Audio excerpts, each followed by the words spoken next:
bien. Bueno, la Asamblea Diocesana. Me he hecho algunas preguntas y quisiera responderlas. No sé dónde se ve la presentación. Presentación Ok. Bueno, y las preguntas son las siguientes. Las preguntas son las siguientes. He puesto a hacer... Son las siguientes. En Zamora, diócesis de Zamora, el 52% del clero que responde a la encuesta, el 52% tenía menos de 40 años. 52%. Esto quiere decir que se habían formado en los 15 años inmediatos, teniendo en cuenta que la mayoría se ordenaban con 25 años, que era la edad canónica. Entonces, los 15 años anteriores. Por tanto, de 1955 a 1970 están en el seminario. Y la pregunta que me he trazado sobre todo es: a Zamora, una diócesis ubicada en el oeste, pequeña, sin demasiado peso en el conjunto de la Iglesia española, ¿cómo llegan a Zamora determinadas corrientes? ¿Cómo se forma ese clero? ¿Qué ideas tiene para que pueda surgir la Asamblea en Zamora con algunas cosas novedosas respecto a otros lugares? Me pongo ahí, no voy a entrar en detalles porque tenemos muy poco tiempo, simplemente alguna pincelada del obispo, Eduardo Martínez González. Fue un prelado que estuvo en Zamora durante unos 20 años y, como ha pasado con otros obispos, alguno lo ha apuntado esta mañana, pero se puede cotejar estudiando otras diócesis, tuvo también dos etapas. En los años 50 resultó un obispo muy apropiado, buen organizador, bien formado, tenía estudios superiores, procedía de Ávila y impulsó muchísimas cosas en Zamora, como por ejemplo la apertura del seminario menor en una comunidad independiente del seminario mayor, construyó un pabellón nuevo, impulsó la organización de la caridad en la diócesis, escribía bastante bien, tenía muchas pastorales, pero tenía un carácter un poquito colérico. Quienes lo conocían decían que se enfadaba fácilmente y que difícilmente aceptaba que le llevaran la contraria. Pero fue un obispo muy apropiado para los años 50, no tanto para los años 60, que parece que el modelo de obispo que él vivía y había asumido no encajaba ya en la vida social y eclesial de los años 60. Él fue al Concilio Vaticano II, participó y venía, ciertamente, como dicen algunos que vivieron entonces, venía entusiasmado del Concilio. Escribió largos comentarios en el Boletín Oficial del Obispado sobre el transcurso de las reuniones y, entusiasmado como venía, puso en marcha algunas de sus directrices. Una de ellas, por ejemplo, que es muy interesante, es ver cómo cambia el modelo de predicación. Mientras que antes los puntos de predicación obligatorios que tenían que seguir estaban basados en el catecismo, a partir de ese momento empiezan a estar basados en la predicación de la palabra de Dios, de la Escritura. Una cosa muy simple. Puso en marcha un consejo pastoral. Es verdad que con una mentalidad que no era la de los años 60 o quizá no era la que impulsaba el concilio, pero venía con ganas de poner en práctica algunas cosas. No obstante, se chocó con algunos problemas en la diócesis y eso le hizo cerrarse muchísimo en los últimos años, a lo que se unía su estado de salud, que fue muy grave, y pidió la renuncia por motivos de salud, que se le concede en enero del año 1970. Volveremos sobre ello porque entonces la Asamblea en Zamora se desarrolla en sede vacante. Esta es una pincelada del obispo. Y esta es la gran pregunta que me he hecho. Bueno, las raíces intelectuales y pastorales de una renovación del clero diocesano. Y hay 3 puntos, no voy a abordar casi nada, voy a pasar un poquito por encima de ellos. Tengo aquí bastante amplio en el texto, me imagino que podremos publicarlo, no sé si todo, pero bueno. El seminario como centro de formación y renovación, se van a producir una serie de cambios en el seminario de Zamora a partir de los años 50. Así lo reconocen muchos de los que estuvieron en él, incluso algunas voces críticas. En 1952 llega al seminario como formador un joven sacerdote, Benito Peláez Velasco, que fue un auténtico bastión o baluarte de la renovación pastoral y del trabajo en conjunto, no solo en Zamora, sino en Castilla y León. Nos hablaba hace un momento de la constitución en Castilla y León de un secretariado regional, y Benito Peláez fue uno de los impulsores y su primer secretario. Y fue el que lideró en gran parte el movimiento regional de trabajo en conjunto en las diócesis de Castilla y León. Él era una persona muy apreciada por el obispo. Procedía de Acción Católica, de la Acción Católica de los años 40, procedía de Acción Católica, era de una familia acomodada de Zamora, medía casi 2 metros, tenía buena planta, y su entrada en el seminario supuso un acontecimiento en una ciudad en que las noticias clericales pues, ocupaban parte importante de los comentarios sociales. Entró en el seminario, pero se formó muy poquito en el seminario de Zamora. Estuvo haciendo solo la filosofía. Él había estudiado en el instituto, el Latino Humanidades, que se hacía en el seminario, estuvo estudiando en el instituto, hace los 3 años de filosofía en Zamora y se traslada a Salamanca, Universidad Pontificia, que va a ser una referencia para el clero zamorano en muchos casos. Estudia en Salamanca y cuando regresa, como era muy apreciado por el obispo, lo nombra formador del seminario, superior de disciplina enseguida. Y él inicia en el seminario unos cambios importantes que luego comentaré. Junto a él entrarían al claustro de profesores otro equipo que venía con una formación superior a la que tenía el seminario entonces. 2 sacerdotes que han estudiado en Roma, Jesús Gómez y Barbajero, que tenían doctorado en teología y en Sagrada Escritura y que traían también métodos pedagógicos muy renovados, sobre todo Jesús Gómez, que fue muy apreciado por todos los que estudiaron con él, porque renovaba anualmente sus apuntes, se esforzaba por introducir a los alumnos en la comprensión de las corrientes teológicas que ya estaban difundiéndose por Europa, y era un grupo minoritario, pero empezó a traer un modelo nuevo de entender los estudios. De hecho, Benito Peláez les pedía a los alumnos insistentemente que tenían que leer varios libros y que tenían que aprender a pensar por sí mismos. Esto se une a que se promovía, según los modelos sacerdotales de formación, se promovía un modelo de sacerdote muy tradicional. Además de esto, el modelo estaba en el cura de Ars, que desde su canonización a principios de siglo impulsa muchísimo una renovación en la espiritualidad sacerdotal. Pero reconoce Miguel Manzano, que es una persona bastante crítica con su formación en el seminario, y reconoce Marcelino de Dios, uno de los sacerdotes que fue multado durante su etapa en Benavente, en la época franquista, reconocen que este modelo tradicional basado en el cura de Ars fue capital para cosas que ocurrieron en el futuro, porque el modelo de entrega y de sacrificio que recibían los seminaristas, algunos lo vehicularon después para el movimiento social o para la acción social de implicación en los barrios obreros de la ciudad. Es curioso, ¿no?, cómo se mezcla una concepción del ministerio sacerdotal tradicional con un trasvase o una implicación en las realidades sociales de entrega y sobre todo en el mundo rural de trabajo que hicieron algunos. Algunos desde su sacerdocio, algunos abandonando el sacerdocio.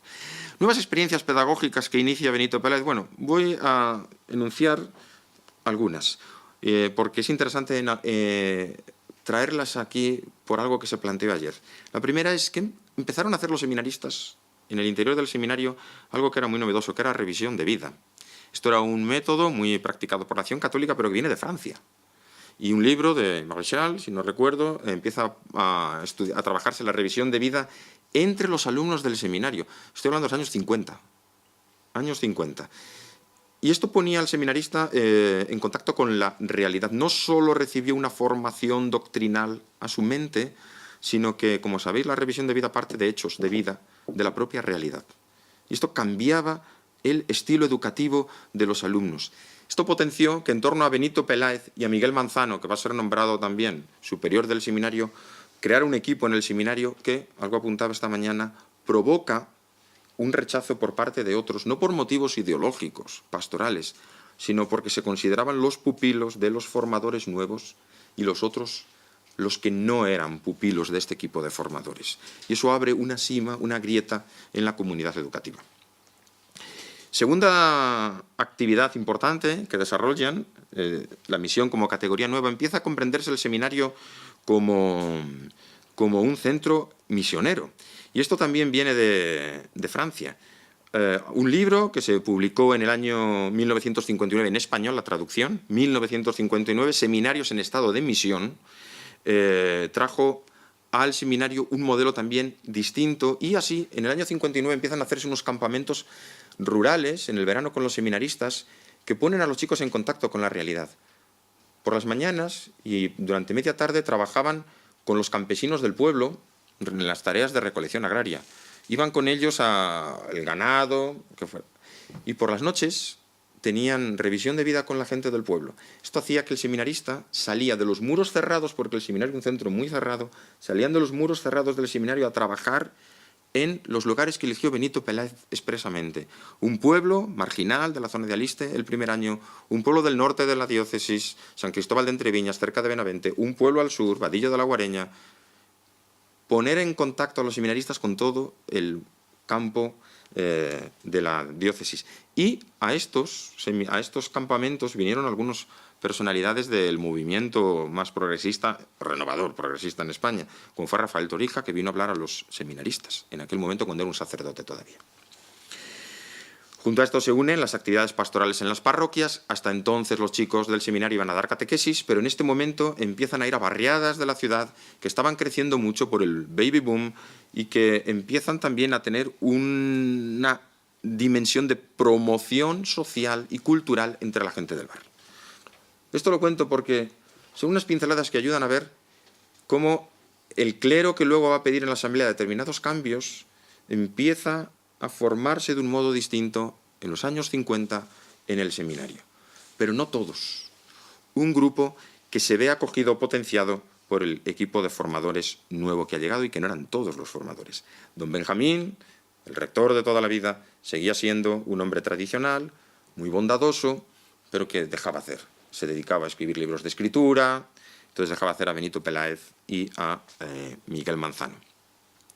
¿Qué ocurrió? Bueno, el obispo fue al seminario, pone reacción del obispo, una renovación litúrgica temprana, no voy a entrar en ello, bueno, Miguel Manzano, como sabéis, compuso Salmos para el Pueblo y una serie de composiciones que hizo que el seminario de Zamora fuera pionero en la renovación del canto litúrgico.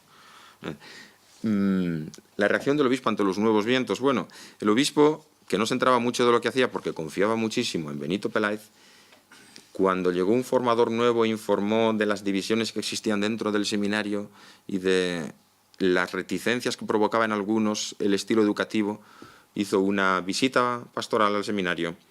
Miguel Manzano calificaba aquello como un interrogatorio severo y se cambiaron los formadores. Pero curiosamente el problema no se paralizó. 2 años después, una gran revuelta de seminaristas en el año 67 hizo que fueran expulsados 12 seminaristas y el resto, en Navidades, con una asamblea difícil que tuvo que asumir un nuevo vicerrector, plantearon que se iban todos y no admitían a los 12. Después de hablar personalmente con cada uno, cuestión que planteo ahora, 5 dijeron: nosotros estamos en el seminario porque nuestras familias nos obligan y nos cuesta mucho marcharnos. Solidarizarnos con estos 12 es el motivo que tenemos para abandonarlo. Esto nos pone también en una cuestión que se va a llevar a la asamblea, en esa desidentificación del sacerdote con su tarea ministerial, de la dificultad que tiene el sacerdote de asumir las riendas. Los seminarios, como sabemos, fueron en muchos casos centros de promoción de estudios para muchos muchachos del mundo rural que tenían becas y posibilidades de estudio en el seminario. ¿Y cuántos en esta época le pasaba lo que a estos 5, que con este conflicto lo pudieron expresar? Pero muchos otros, como dice Miguel Manzano en uno de sus escritos, continuaban y continuaban y continuaban y se ordenaban sin una auténtica motivación vocacional, lo que llevó a que la encuesta del clero provocara este disgusto, reticencia sobre las tareas del sacerdocio, desidentificación, falta de ilusión, sobre todo en el clero más joven. Curiosamente, con los datos de la encuesta de Zamora, se puede ver cómo el clero más joven abandona algunas prácticas religiosas más básicas.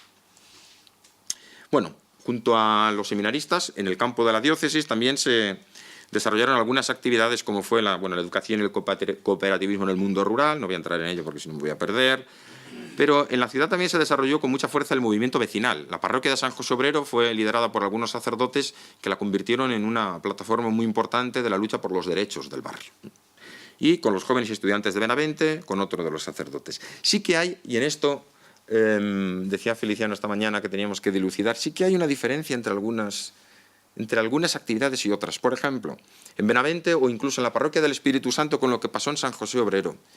Mientras en la parroquia del Espíritu Santo de Zamora, la parroquia era el foco que movilizaba la acción social, el movimiento vecinal del barrio, la parroquia como centro promotor de actividades, en San José Obrero la parroquia quedó como diluida y eran los sacerdotes quienes se convertían en los agentes sociales, diluyendo de algún modo la vida parroquial y convirtiendo incluso no la parroquia, sino su vivienda en el centro de actividad social. En algunos casos, tachados de curas progresistas y en algún caso de curas rojos, los dos modelos, en un caso el modelo de párroco, de parroquia, promovía la acción vecinal. En el otro, el modelo de párroco quedaba diluido en la acción social.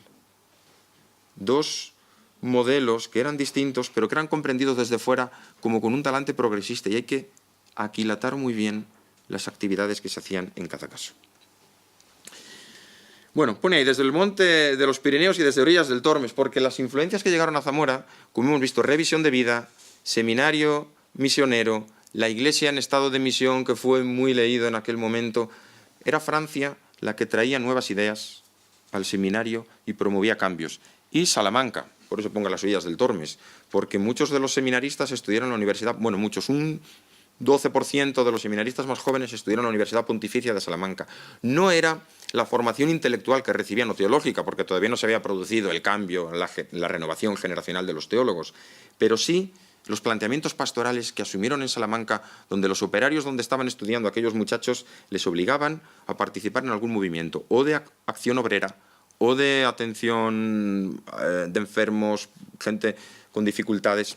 Les impulsaban este trabajo que también les ponía en contacto con la realidad y despertó en muchos sacerdotes una conciencia social muy distinta de la que se estaba habituado hasta ese momento. La Asamblea Conjunta, bueno, pues la Asamblea Conjunta tiene un camino muy largo. En el caso de Zamora, como decía, estábamos en sede vacante y la encuesta diocesana al clero, aunque es del año 69, en Zamora, según los estadillos donde se recogen las encuestas, pone que están recogidas en enero del año 1970. No se observan grandes diferencias respecto a los resultados de la encuesta a nivel nacional. Sí que es cierto que es un 10% más elevado, las manifestaciones de los sacerdotes que dicen no encontrarse totalmente ocupados con su tarea sacerdotal. La realidad social de la diócesis de Zamora, o demográfica, es pues en este sentido muy esclarecedora. Los pueblos eran muy pequeños y muchos sacerdotes confesaban que no dedicaban más de 3 o 4 horas al sacerdocio. No tenían que hacer. Y en las conclusiones de la Asamblea Regional se dice los sacerdotes se aburren en sus pueblos, necesitan completar. Y esto está en base de lo que va a pasar después con el tema del celibato. Cuando la mayoría de los arciprestazgos plantean la cuestión del celibato, siempre la vinculan con el tema de la soledad del sacerdote, que se encuentra en el pueblo sin saber qué hacer, y solo. Y dicen en algún caso, algunos lo dicen claramente, las respuestas dicen, y no es por un problema sexual, es por un problema de soledad, en algunos casos. De hecho, cuando se ve en la encuesta, un porcentaje muy alto, que no sé ahora porque no voy a buscarlo, el 80%, dicen que la castidad es una virtud que se puede vivir. La cuestión es que no sé qué hacer. No me lleno la vida. Bueno, se pone en marcha la fase diocesana. Aquí es muy interesante porque el vicario capitular no era muy proclive a la celebración de la asamblea. David de las Heras, que había sido secretario canciller, no sé cuánto tiempo me queda, secretario canciller con el obispo anterior. No era muy proclive a hacerlo. De hecho, aunque convoca, porque desde arriba le están diciendo, convoca, aunque desde arriba dice que hay que reunirse, no podemos dilatar más aunque estemos en sede vacante, cuando él habla de las fases, dice hasta 3 veces. El hecho de la asistencia a la asamblea, si ésta llega a producirse, vistos los problemas del clero, tal vez pudieran resolverse sin necesidad de una asamblea. Habrá probablemente asambleas regionales para... Luego, si procede, habrán... Es decir, en el escrito, que es muy entusiasta para decir que hay que trabajar la asamblea, él mismo se delata, diciendo que, bueno, a ver si conseguimos arreglar esto. Como dice en una ocasión, la reunión de los arciprestes podría ser sustituta de la celebración de la asamblea. Va a Valladolid a una reunión en noviembre y allí le insisten en que hay que celebrar la asamblea y él vuelve a convocar. Y en este momento se recogen muchos datos de las aportaciones espontáneas que hacen los sacerdotes y que es un documento muy interesante que se titula Problemas del clero zamorano. Un documento que se imprimió y se envió de manera confidencial a los sacerdotes y que, bueno, analizo un poquito aquí, pero se me va el tiempo. Bueno, celebración de la asamblea, ahí he ido poniéndole. Digo, la celebración, una asamblea que se fue desinflando. Bueno, el propio obispo, que viene después, que con un talante renovador y progresista, que conoceréis muchos, Ramón Busarrais Ventura, que procedía de Cataluña, había estado mucho tiempo en las misiones, bueno, como 9 años en las misiones en Chile, y lo nombran obispo. Vuelve a Cataluña, está de párroco, y lo nombran obispo de Zamora. Bueno, cuando lo nombran obispo de Zamora, algunas voces, tímidas voces, he de decir, pues dijeron que no lo queríamos porque era catalán. Digo tímidas voces, porque es que 2 años antes, en Cataluña, se había dicho queremos obispos catalanes. No lo digo en catalán porque no quiero pronunciarlo mal, ¿eh? Queremos obispos catalanes. Y aquí se dijo, pues si ellos no quieren obispos, de ahí al lado, porque el pueblo natal de don Marcelo estaba pegando a Zamora. Si ellos no quieren obispos nuestros, tampoco queremos nosotros obispos suyos. Pero esto fue como un tímido intento que salió un poquito en el momento de la prensa, porque en Zamora ya había habido otro obispo catalán un poco antes, Jaime Fonte Andreu, natural de Vic, que luego fue el primer obispo de San Sebastián. Había un obispo navarro, un obispo cántabro, no había problema con esto, pero bueno, sí que digo que se... Y, de hecho, el director del boletín oficial del obispado tuvo un pequeño gesto que no le gustó mucho a don Ramón Busarrais, como diciendo, aquí acogemos a todos que tenemos la mente abierta. Y él parece que le sintió un poquito mal y tuvo ciertas cosas. Bueno, se desinfló. Bueno, decía que él reconoce en la asamblea, dice que la asamblea no satisfizo a nadie. En un texto muy... no satisfizo ni a unos ni a otros, que comenzó con una participación muy notable de los sacerdotes, pero que visto el sistema de votaciones por representantes, el modo que discurría, se fue desinflando y nadie terminó contento con ella. No obstante, decía ese documento, ya termino, no obstante, decía ese documento, aunque la asamblea no ha satisfecho a nadie, tenemos que poner en práctica sus decisiones. Es decir, que las decisiones de la Asamblea o las proposiciones que se hicieron casi todas eran en el terreno de la administración diocesana, de la organización de la pastoral, y no quisieron entrarse expresamente en temas doctrinales, porque se dijo que los temas doctrinales pertenecen a los teólogos, nosotros vamos a dedicarnos a organizar la pastoral. Y de hecho y sí que se hicieron varias cosas. El obispo Ramón Busarrais reforma el Consejo Presbiteral, reforma la diócesis con nuevos arciprestazgos, renueva y reactiva el Consejo Pastoral que hacía 5 años que no se reunía y tenía una constitución, y activa muchísimo la vida diocesana. Es decir, quiere poner en práctica la asamblea y además en los documentos en los que se renuevan estos organismos cita el Concilio Vaticano II y cita las proposiciones de la asamblea. Es decir, se convierte de algún modo en fuente de derecho para la renovación administrativa de la diócesis. ¿Qué sucede después? Bueno, junto a eso el impulso del apostolado seglar en Zamora provocó un grave conflicto.